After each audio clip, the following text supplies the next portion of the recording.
Welcome back, everyone. If you are new, this is Alpha Omega. Consider subscribing to the channel to be part of it. As well as we are going to talk, if the title have yet to give away, we are going to talk about the update 5.0 and what it's going to provide, as well with the FLC Legendary Lord. If you have yet to watch the previous videos, such as the blogs and showcase for each of the Legendary Lords, I recommend that you watch them. Those previous videos, and just to check out my thoughts and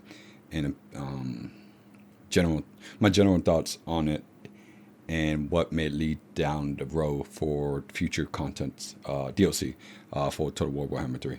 And so, without further ado, let's jump in the update and what they to bring. So right here, we jump over to the community's creative assembly website, where on the subsection would be the Total War Warhammer, and it will say Total War Warhammer 3 patched 5.0, introducing the free content. So starting off, he got the greeting. Hello, Total War Warhammer community. Welcome to the final installment of the Thrones of Decay blog series. Much like Grandfather Nurgle, we come bearing gifts, but thankfully not ones of a pestilent nature. Instead, we have exciting free content to dive into detail about, all of which you'll get to experience for free when patch 5.0 arrives alongside Thrones of Decay's launch on April 30th. But before we get to that, if you've been with us these past few weeks, you'll no doubt know that our next DLC is shaping up to be a showdown of Mohawks, maggots, and machines as we welcome exciting new content to the rosters of the Empire dwelt in Nurgle. Click on the link below in case you missed it to get a detailed look at the new paid content, as well as the detail on the free race update. I mean, I get it why they say paid content, because just to not confuse with the free content and the one that you had to pay for. So maybe that's why they have to mention that, point that out. I don't know if they have done that before, but at the same time. So I guess if you click on one of these, each of these will link to each of their own respective blog. Is it blog? Yeah, this is their blog. So obviously, you get the you click on the Malachi, it'll send you to a link you to Malachi Makaisen. You get Aspeth von Gdaken, lead you there, as well as Tormacon the Maggot Lord. That's the now. If you want to instead of going one by one, you can go to this. I'll have a link for this one, so that way you could directly go to this link as well, to check them out on your own free time. So also mentioning that April 30th, let me check the date for that. It's going to be on a Tuesday. I might be able to dish out some videos around those time, maybe record something, and maybe the first upload will be on that day or the next day, either way, because the next day I'll start working, so it might be a while. Now, I have mentioned about yesterday that I have uploaded a video. I was supposed to upload it that night, but it seemed that when I was recording, it took me a while to get because at least to get in a reasonable, quiet environment, because I could have a day off, but the thing is, depending on how the situation, at what time, it's going to be noisy. Right now, you can hear some noise, and it's so annoying. It's just like I don't know. I can't like just tell them, hey, fuck off, but because they live here too. But I live in an apartment, so obviously there's going to be expected noise and construction and cleaning as well. So there's nothing I can do about that. So I do apologize for the inconvenience, and let's just do our best. I do pray to I do look forward to actually like moving out and actually have my own place that's dedicated to my I will call it a studio for my gaming, as well. Like I will actually start streaming is better, because I do not want to stream if there's going to be constant noises and stuff, because I don't want to take the risk of doing so. Yeah, so I'm sorry about that. Let's just move on.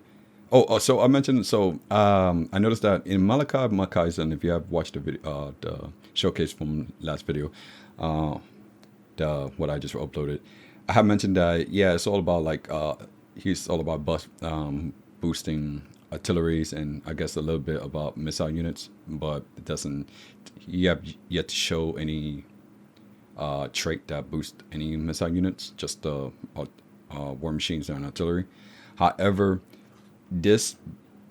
we missing the point that it's not really all about the artillery. It's really all about the slayers and the artillery getting buff as well, like just like additional upgrades for it. It's like pretty much playing StarCraft when you upgrade to Hyperion with and they got different perk.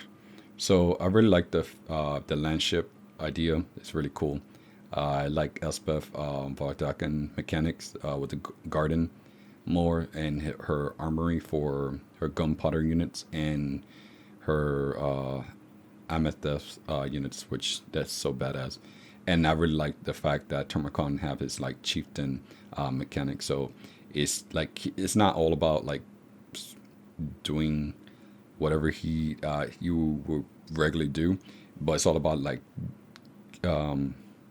being in favor with his chieftain and stuff.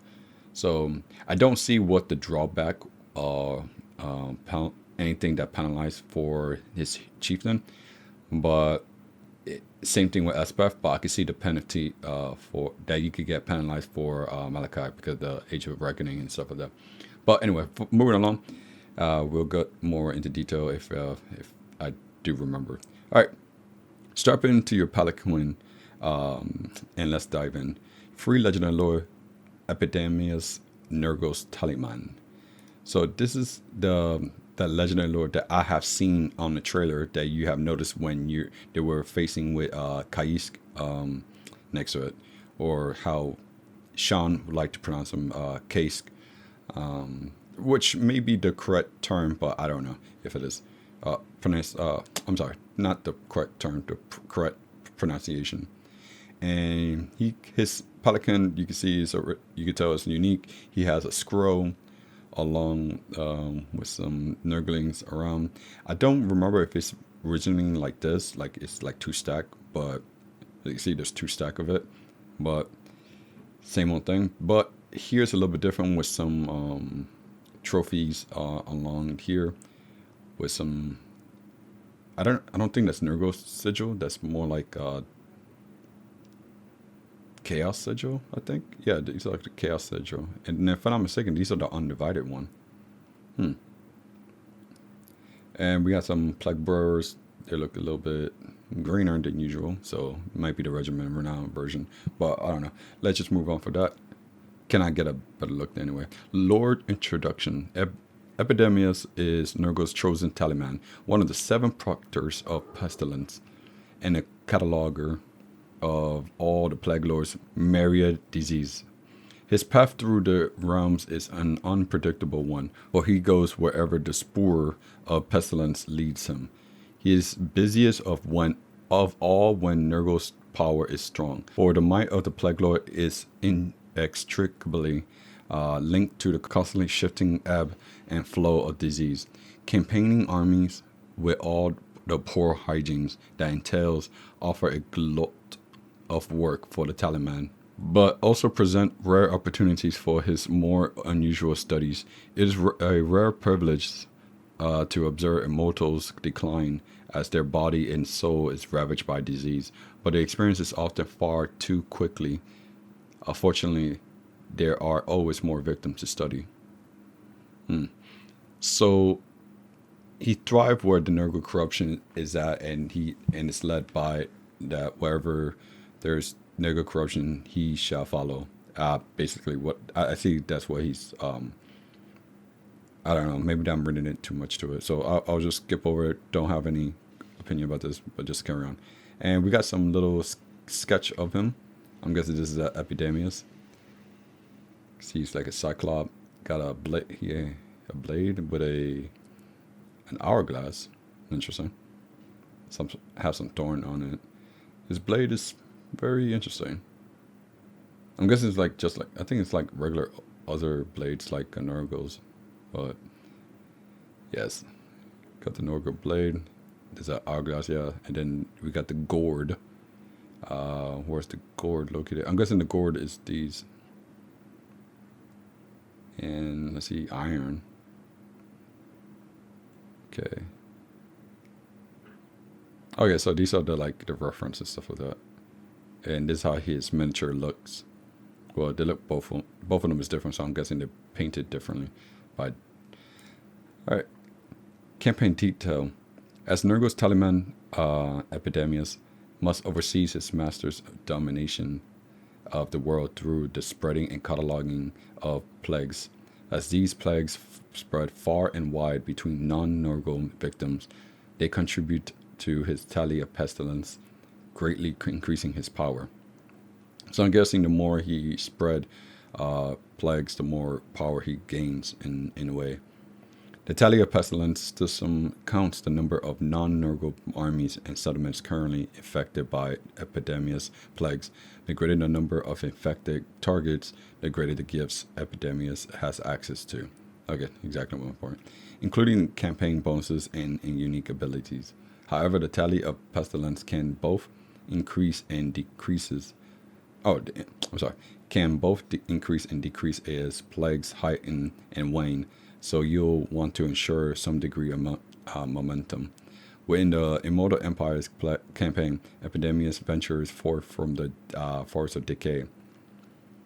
Faction effect gains powerful reward based on the number of plagues active on non-Nurgle factions, plus 25% plague cultist campaign movement range. Alright. Recruitment rank +2 for plague bearers of Nurgle and exalted plague bearers of Nurgle. So I'm guessing he's going to boost like a little bit more. Boost plague bearers. Just like Kugath boost his Nurglings. Cycle time -1 for plague flesh poppies buildings. Lord effects. Ability Tallyman's Blades. A passive ability, regeneration when fighting against an enemy with a plague. Alright. Melee attack +5 when fighting against an enemy with a plague. Okay, that's cool. Now, it doesn't say all army, so I'm guessing him himself. So I thought he would be like a support lord, but I don't know. It's not like himself in melee. It might be an army effect, but I guess it doesn't show it. Battle details. Epidemius is the epic center of his army and excels at being a support specialist, blessing the grotesque gifts of the Earth Father upon his troops to enhance their combat prowess.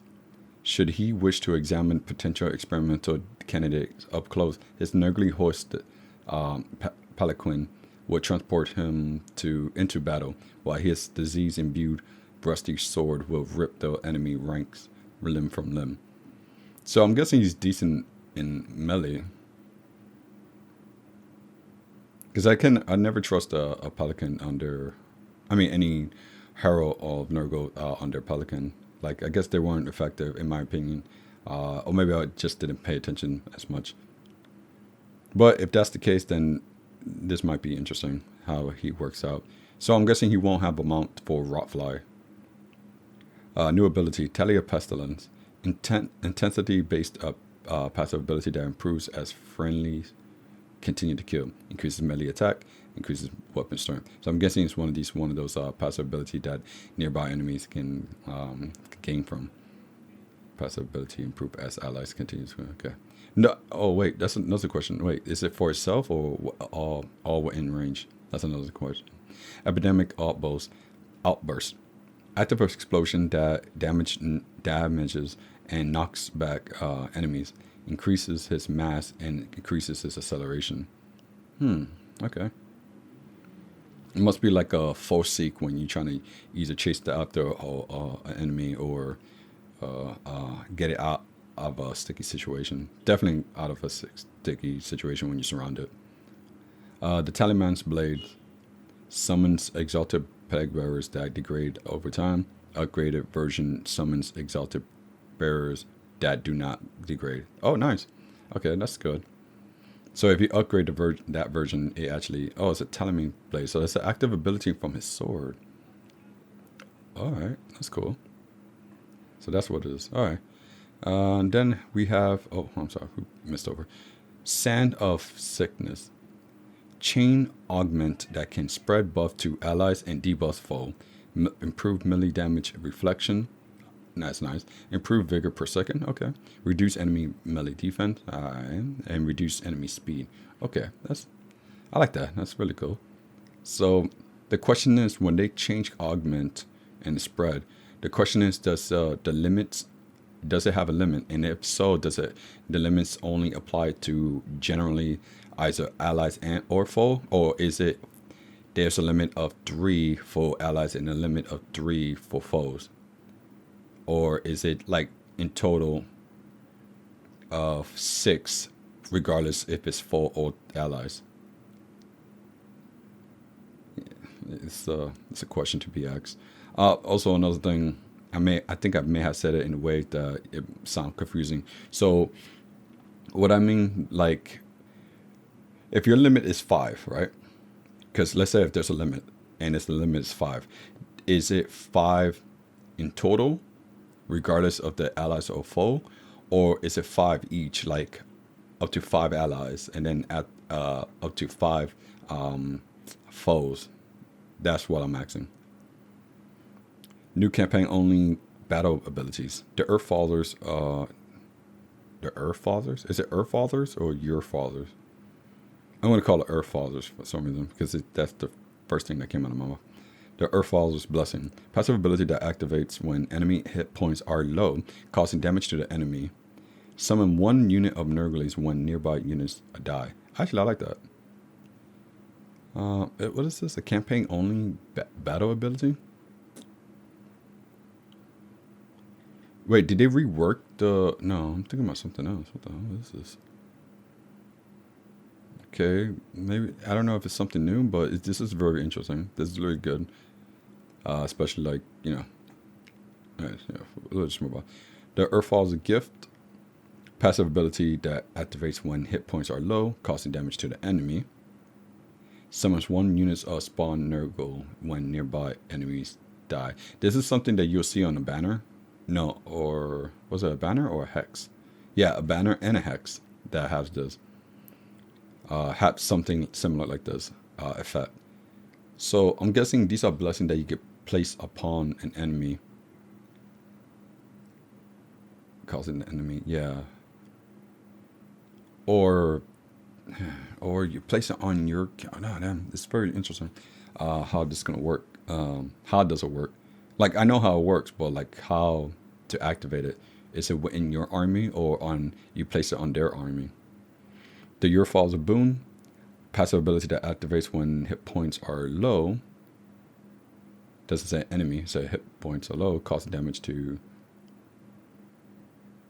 What, enemy hit points are low, and then it said when hit points are low. Okay, so 1 against the enemy, 1's on a sub, 1 is on a sub, causing damage to the enemy. I don't know. Maybe it's just a typo. They just forgot to put it in there. Summons 2 units of spawn of Nurgle when nearby enemies die. That's really powerful because that's 2 units of spawn of Nurgle. The Earthfather's Benevolence. Passive ability that activates when hit points are low, causing damage to the enemy. Summons a Great Unclean One when nearby. Okay, so it just gets stronger. And I'm guessing these are upgraded version of it. Epidemic Outbreak. Upgrade for Epidemic Outburst. Activate active explosion that damages and knocks back enemies. Increases mass. Increases acceleration. Spread the lethargy contagion on nearby enemy troops. Reduce cooldown. So I'm guessing you could use this again. It's not limited. And it's very similar to...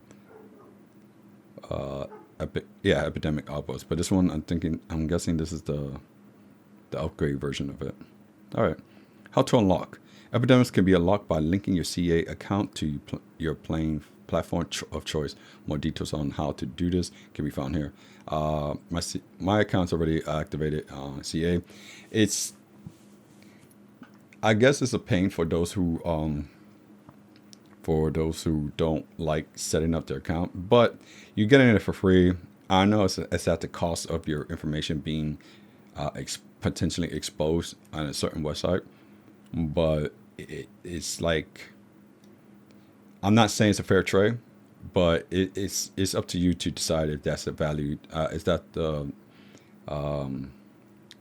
if it's worth it to do so. But I can say for sure that I already have a CA account that's already connected to this the platform of choice. But it's funny, it's that to your playing platform of choice. So I'm guessing, because it's not on, there's Steam, and I think there's other platform that actually has it. But I think it's only Steam though. Or can you get it from certain other places? Ah, interesting. All right, so then we got free hero, Gold Wizard. So if I'm not mistaken, I think people will complain that Empire don't have Gold Wizard. I mean, you do have Guilt, but I'm guessing it's because you want the hero of themselves to actually be used, which I believe that would have been, which is very odd that they didn't have that at first, because you had Guilt, making him very valuable to in the campaign of their roster. So you can see the Gold Wizard got on foot on his first mount and the second mount, which is kind of like similar to Quicksilver with Gelt unique mount. So I'm guessing they have a flying mount at the end, which is really useful. Lore introduction: the soaring eagle is symbol of the soaring eagle. What the hell? The soaring eagle is symbol of the golden wind of Chamon, and is considered by outsiders as a representation of the Gold Wizards' assumed superiority over their fellow men.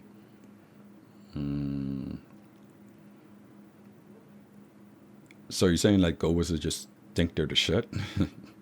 I mean, they're literally drip in Riz and swag, man. Like, literally. They're like the drip of it.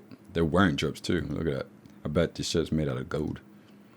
But anyway, in truth, Gold Wizards are aloof in the extreme, and the powers they wield on battlefield do little to dispel such belief. Damn, that's kind of fucked up. It is speculated that they indulge in intellectual vanity to compensate for their often marred physiques, as constant tinkering with acids and molten metals have left some students of Shaman scarred, burned, or mutilated, leaving only their minds with any claim to perfection. Those who successfully unlock Shaman's secrets, however, do so with frightening results, learning the ways of transmutation to warp armors and weapons to ensure victory for their side.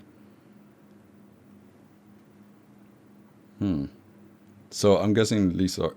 that's okay. Oh, so these are the introduction, the lore's introduction. Okay. I'm just like thinking like, okay, what the hell's going on here? Battle detail: like all wizards, Gold Wizards are most effective when supporting armies from a distance, using their inherent mastery of the lore of metal to reduce even the most heavily clad enemies to nothing but smoldering rubble. They can increase the battlefield maneuverability through the unlocking of the Bard Warhorse or Imperial Pegasus. Okay, so that's what they are, Imperial Pegasus, not a flying horse. And if all else fails, he can be thrown into the front line to bunk people on the head with his massive metal staff. That's funny. Yes, that's yeah, they're really interesting. Not many people use their debuff and stuff like that. I don't see much people use debuff on specific units that may be dangerous. But I might look into doing stuff like that and making little thing counts to see how to utilize their spells and stuff. New items randomly drop in campaign. Okay, interesting. The Armor of Tarnus. Passive augment that activates when casting spells. Grants war save. Interesting. Well, it's a passive augment that activates when casting spells. Grants war save. So either these two effects, or this is the effect when you cast a spell, it grants you war save. That could be one of them. The Ghost Standard active augment grants a single unit invulnerability. All right. So either it's a randomly dropping campaign. So okay. New campaign feature. Oh yes, the Nemesis Crown, which has spoken about in Aspect von Draken showcase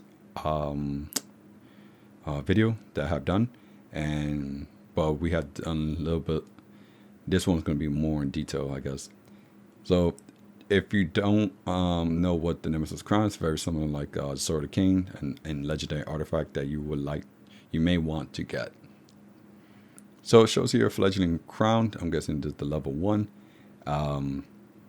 These are the bonus you get at the current level. Diplomatic relationship -20 with all factions, faction-wide. Diplomatic relation +30 with Empire. Hit points plus 10%. Ability Nemesis Crown. Don't know what's the ability do, but it may show once you all highlighted them, or they may discuss it. Weapon strength +5%, all units in army. Missile strength +5%, all units in army. Passive ability, Crown's Corruption 1. And then you see the next tier, which kind of double. Wait, does it double? No, not double everything, but it doubled the diplomatic relationship -40. Diplomatic relationship +60 with the Empire. Campaign movement range, so it added another trait to it, +10% after winning a battle. Upkeep +10%, all units in army. Hit points 15%, increased by 5%. Wait, what? Yeah, by 5%.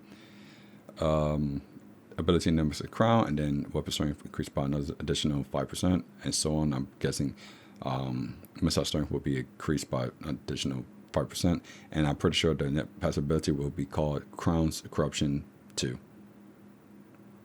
Lord introduction. Long ago, the master runesmith Alarak the Mad forged the accursed Nemesis Crown from warpstone, the only material strong enough to bear the awesome power of the Rune of Ages.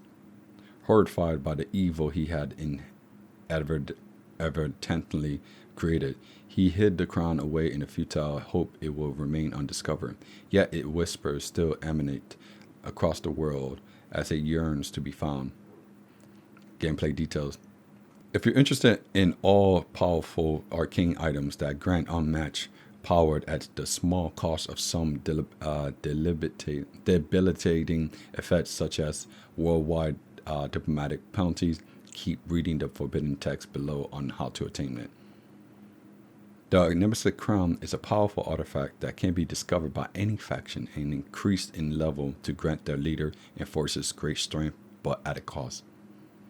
It appears throughout a campaign, providing hints of its location, and will be revealed once a faction owns a region in the province where it is concealed at the start of a turn. All right, so it's like pretty much like prior treasure hunt, and you just they'll give you a hint where it's located, and it won't reveal itself until you own the region of the province that is specifically located. Upon discovering the crown's location, a campaign marker will appear to fight a battle for the option to either keep the crown and gain its power, or seal it away to be discovered later elsewhere in the world. Interesting. That's pretty cool. I believe the reason why they don't do that with Sword of Cain is because, well, Sword of Cain was, I believe it was sealed in a certain location where it took place at the battle. Now, I'm just guessing. I don't know much about the Sword of Cain. And if I'm not mistaken, the Sword of Cain belongs to the Avatar of Cain, or Cain itself. So I don't know much about that, but I'm just going by the name itself. Once attained, the crown can be leveled up by winning a set of number of battles. Its current and next levels effects will be viewable in the panel accessed via the Nemesis Crown button at the top of the main campaign interface. Now, that's a great thing to see because I don't like the fact that you leveling things up, but it doesn't showcase what's next, how what is going to provide you on the next level, or because you don't know if there's going to be a negative or positive added, mostly positive, but like any what is the penalized effects on the next level, and how much of a big risk is that going to be before you plan that. Just like when you level up your lord, not your lord. What was it? Evolve your heralds and your your chaos lords. Once that hit rank 15, you don't know who is what. I mean, they only could tell by the name, but you don't know what trait it has, and if you're willing to do such thing to evolve it or not. My only recommendation: don't evolve it at the first thing you do, such as rank 15, because you're gonna it's gonna reduce your level once you leveled up. I mean, evolve into half. So once you're 15, I think you start off like at 7, and so it reduced the skill point of your selecting, so you don't have the skill that was needed for that army at that moment. So you pretty much have to redo what you got. And another thing, you can't tell which army is that lord is embedded. That what army units are embedded into that lord. So just to make your decision a little bit more easier. That's why most of the time when you see me choose 10 turns later to decide or not, it's because I don't know which lord is this that I got. Is it the one that I want to keep, or is that the one that's just to fool around? And so you got to keep in mind the best way to do this is just rename your lord that you want the lord for a certain thing, like keep it a permanent herald, or turn it into exalted Zinch, Lord of Change, and stuff like that. Yeah, it's something to look at. I think it's called exalted Herald of Zinch. Oh. All right. The crown will be retained if its bearer wins battle within the number of turns specified in the panel and next to the Nemesis Crown button. If lost through defeat or inactivity, the crown can still be discovered later elsewhere in the world. That kind of sucked, especially like if you're not doing anything. So I'm not saying like you shouldn't do this. I'm just saying that's a great penalty. That if you're not winning any battle, or you're just inactive, or you lost a battle even, you just you're just gonna lose it, and it's but you could be able to discover it later. I mean elsewhere in the world. So that's crazy. Will you wield it or destroy it? Modder shoutouts. Okay. With Drones of Decays and accompanying free updates, we realized that we're tackling content that our modding community has in some way already visited. It may not be necessary after the update. Thanks for the awesome work. We tried to get a list of names to shout out. Apologies if we didn't catch everyone. Elspeth von Draken, Theodore Bruckner, Demon, Dragon Slayer, Mixu. Oh, okay. So I'm guessing Mixu had created a mod that revealed these, that's associated with these units. Epidemius, Stratorius, Dead Baron.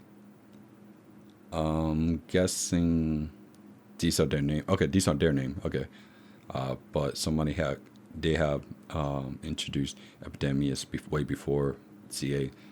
Nurgle, Lord of Nurgle, what? And Nurgle Sorcerer. Now I'm confused about the Nurgle Sorcerer. I thought that's what. Oh no. Okay, so let me correct myself. And the reason why I didn't understood, why I wasn't understanding why Nurgle Sorcerer is supposed to be a new thing. Now, the thing is, Nurgle never had a Nurgle Sorcerer. They had a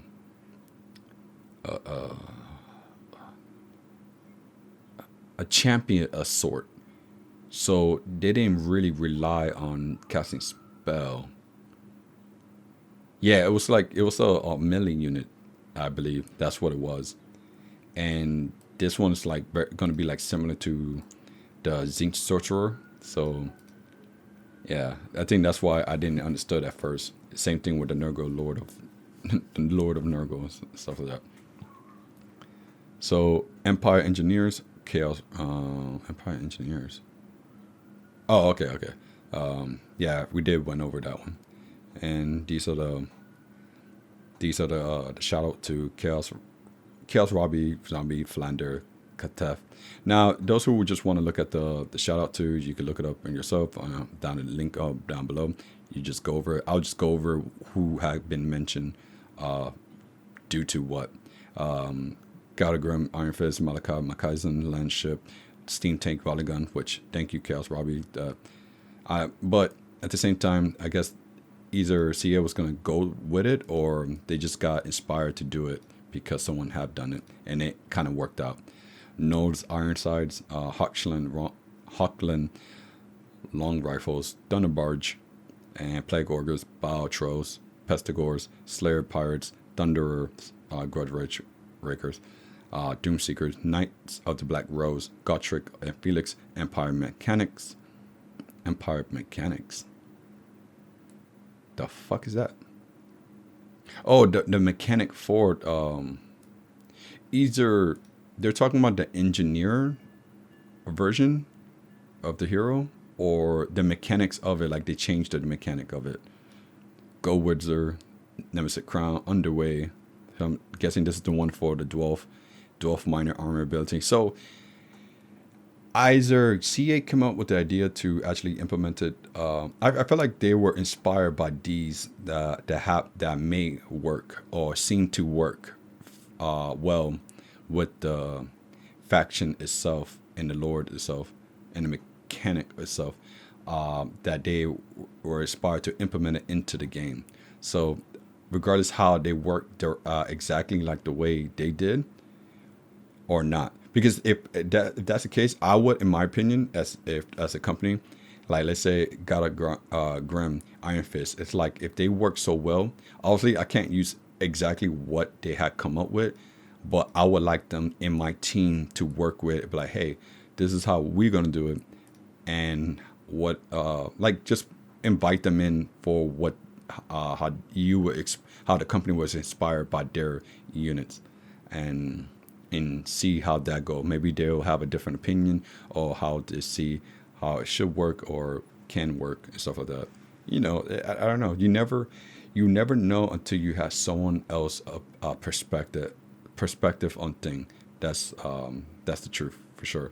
And I'm glad that whoever come up with the Underway and Dwarf Minor and Army ability, that's pretty cool. So shout out to most of all these guys because if it wasn't well done, I believe CA may not be inspired to put any one of these. Now, I'm not saying it's not possible. It's not a guarantee that they weren't going to do it, but it's not. It's never. Never to say that it wasn't like that in a way. But either way, they're great job on all of these. Shout out to literally shout out to all these. How would you call them? Modders, I guess, at this point because it's modder. Yeah, modders. And so ends the final blog update for Thrones of Decay. We'll be back later today with Malachi's gameplay showcase, and you can look forward to next week with patch notes for patch 5.0, as well as Thrones of Decay launch on the 30th of April. We hope you're excited for what's to come and can't wait to hear what you have to say about the content. See you on the battlefield, the Total War team. Now, I felt like I read this a little bit different because we'll be back later with Malachi. So I'm guessing this came before the showcase of Malachi. And they were saying that you can look forward to next week with notes for 5.0. So this is not even everything about 5.0. So I guess the 5.0 patch note, they're going to discuss about every detail that they have implemented into the 5.0, which I'm really excited. I may go over and discuss about it, and we'll talk about like the difference. I won't be able to show the previous the before, but I could show you like what have been implemented and how and so on. I might even showcase it, like how if it works or not. And because just because they say something doesn't mean it works the way it's intended. Now, another thing, it might be a separate video or it might be in the same video to show what they're saying on paper and how and show off what they're talking about. I feel like it makes sense to put it in the same video, but depending how big the video recording of the video for the patch note, it might be separate. It's one of the others. Other than that, you should expect me to actually play one of the new Lord on the 30th of April. Now it could be a time zones different. So you know, just knowing that I will be getting one of these Legendary Lord for sure. All right. And that's about it. Comment down below what you think about this so far. I'm glad they actually added a free Legendary Lord instead of a free Legendary Hero. Because the free Legendary Hero is only... You could only get so much out of it for certain race and faction. Well, no, certain race, yeah. However... I mean, it's more viable to the point like, oh, almost everybody could use it, but it's just like their only worth is when you put them in the army. But while a Legendary Lord can come up with a brand new campaign experience and ability, playstyle of the faction of regardless what race that you come up with. But I was surprised they came up with the Nurgles one. Would have expected like something like, I don't know, like an old race, maybe one of those. I didn't expect they were gonna come up with the new race, not new race, but like the new race as with Total War 3 installment. But other than that, thank you for watching the video. Like and subscribe if you have yet to do so. If you have watched the previous video, as I mentioned before, take a look at those videos and comment and what you think about, what's your thought on that, and what's your thought on this video as for the 5.0 introducing for the free content. And with that being said, this is Alpha Omega. I'll see you next time.